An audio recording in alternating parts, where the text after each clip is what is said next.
Hi friends and welcome back. This is Clint with Stitzer Properties, and you're watching this video. It is part of a 4-part series focused on helping you excel in a constrained market. The topic of today's video is simplified focus, getting to the root cause. Look, this topic is usually the hardest for most. It requires vulnerability. It requires self-exploration. It requires continuing to ask why and digging into things where there might be pain. And so I'm hoping that I can offer a few ways of thinking about things. Not I'm hoping, I am going to offer you some ways of thinking about this and breaking it down to allow you systematically get to the core issue and then focus on solving that one core issue and then watching everything else fall in line thereafter. That's what's going to happen when you watch and embrace what we share today, okay?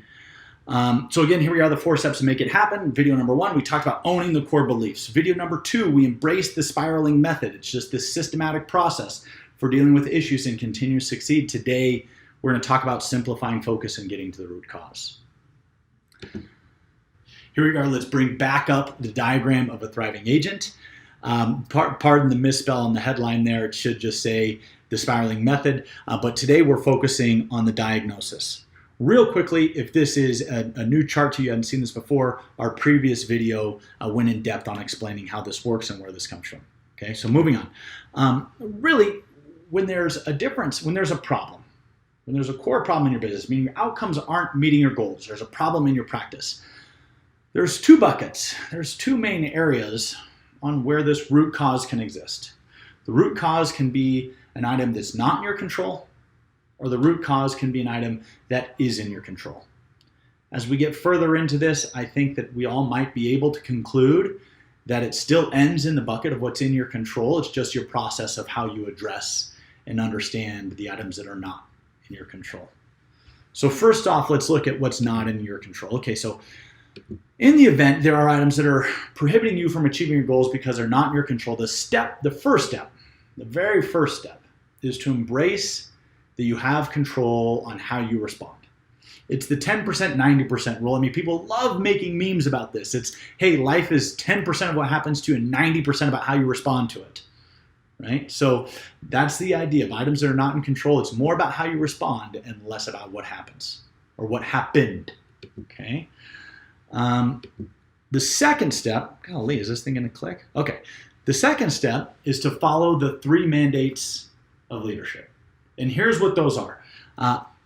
Mandate number 1 is to see it how it is and not worse than it is. And let's just take, for example, the Great Recession. So I'm going to build into this and we'll talk about it later, but see it how it is. We live in a society right now where headlines, social media, they all use this essence of really making a huge deal out of things to try and scare us, to try to get us educated, to make money selling ads, whatever the objective is. We're in a society where making things worse than they are tends to be the norm. Your job as a leader is to really get into a leader of yourself, a leader of your practice, a leader of your life, is to get into the details and learn actually what is. Okay? By the way, how many of you know somebody that just obsessive over situations, always worse than they actually are? How does that impact their life? Is it negative or is it positive? Think about it. Okay? The second mandate is to see it better than it is. Yeah, oh my gosh, the escrows are way down, or in the case of the Great Recession, my client base is going away, everyone's losing their houses, there's not going to be any buyers in the market.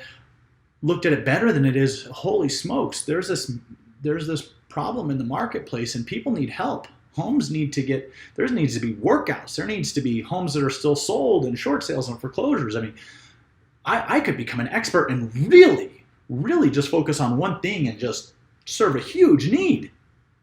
See it better than it is. Okay, and then the third mandate is to make the situation how you want to see it. Okay, so you've taken inventory. Here's how it is. Here's what it looked like if it's better than it is. Now, how am I going to make the situation the way that I want to see it? Okay, and a lot of that is in taking action, and we'll talk about actions in your control next. Okay, so here we go. Execute. The step 3 is execute on the elements in your control, and we're going to talk about it on the slide. The elements in your control. This is about simplified focus. We're going to identify the 4 areas that usually lead to a drop in output on the elements that are in your control. So we get to the root cause and we identify in one of those 4 areas. Okay, so now let's focus on bucket number 2, and these are the items that are in your control. Okay, and this illustration I like to put up, we call it the vicious cycle, and you'll see why in a minute. Okay, but these really, when you break it down to a lack of production or a lack of output, it's always going to fall in one of these 4 categories. And let's talk about it. Okay, and you can start anywhere, by the way. These aren't in chronological order. That's why they go in a circle. They're not in order of priority. One's not more impactful than the other, but they all are required to be there. Okay, so let's just start with no plan or a poor plan. Let's say you don't have a plan or you have a poor plan. And because you've got no plan, then you're really lacking the techniques and tools to execute on a specific direction that you want to go. I mean, think about it. If you don't have a specific outcome, any road will take you there, right? So this is where the shiny object syndrome, by the way, in the real estate industry kicks in, is because people don't have a very specific plan on where they're going and how they're going to get there. We get sold everything under the sun. We get sold Zillow ads, we get sold referrals, there's all these different techniques, tools, and shiny objects that I'm sure are valid. I know they're valid when they're a part of a specific plan, but they are 100% not valid when they're all used just because it's the next best thing. Okay, so then you're lacking the techniques and tools because you're trying too many things at once. And because you're trying too many things at once, you have inconsistent effort and action because, again, you get all these balls in the air to get somewhere where we don't know, but I want to make sure that it feels successful, but we don't have a specific plan to get there. So, of course, we're going to have inconsistent effort and action. With inconsistent effort and action, you don't get the results you want to get. And when you don't get the results you want to get, you don't believe. And then if you don't believe, you say, well, I'm going to make a plan. It's not going to work anyways. Okay. Now let's go ahead and start with lacking techniques and tools.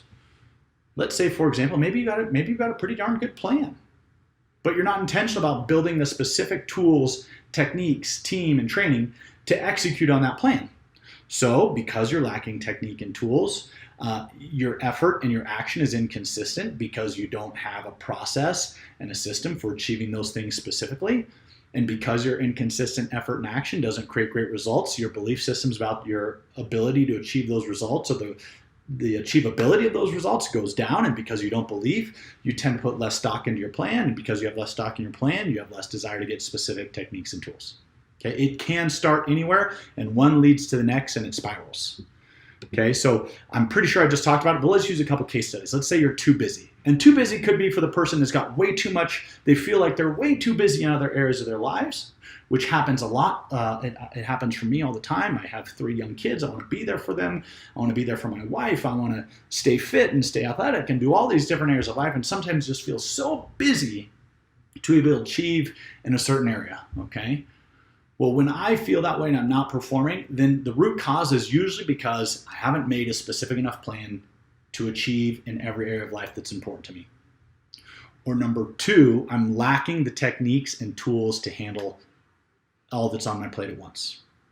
When I can get to the core issue, maybe I've got a good plan, but I don't have the techniques, tools, and team. Okay, I need a different babysitter. Oh, I need a different way to make sure I get my bike right. And so I added a freaking indoor bike, okay?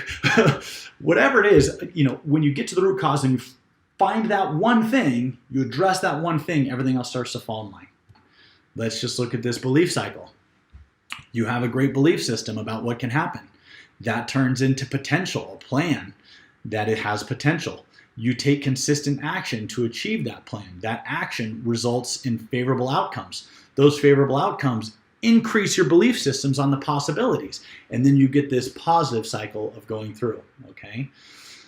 So I talked through a lot of these things. There's a lot of slides here, a lot of different ways of thinking about it. But at the end of the day, the idea of where we're at in this spiraling, this excel and constrained market, is simplifying your focus, getting to the root cause. If it's an external issue that's out of your control, we're going to choose how we're going to respond to that external issue. Then we're going to create a plan. We're going to identify the techniques, tools, and resources. We're going to take consistent action. It's going to reinforce our belief systems. Okay? Of those 4 things, we're going to choose the most meaningful that's lacking the most. Start there, and then we're going to achieve this belief, potential, action, results, positive belief, success loop. Okay, so that is getting to the root cause. If you have any questions, comments, concerns, emails, whatever, please reach out. Let's have a conversation about it. Thank you so much for watching. I wish you great success.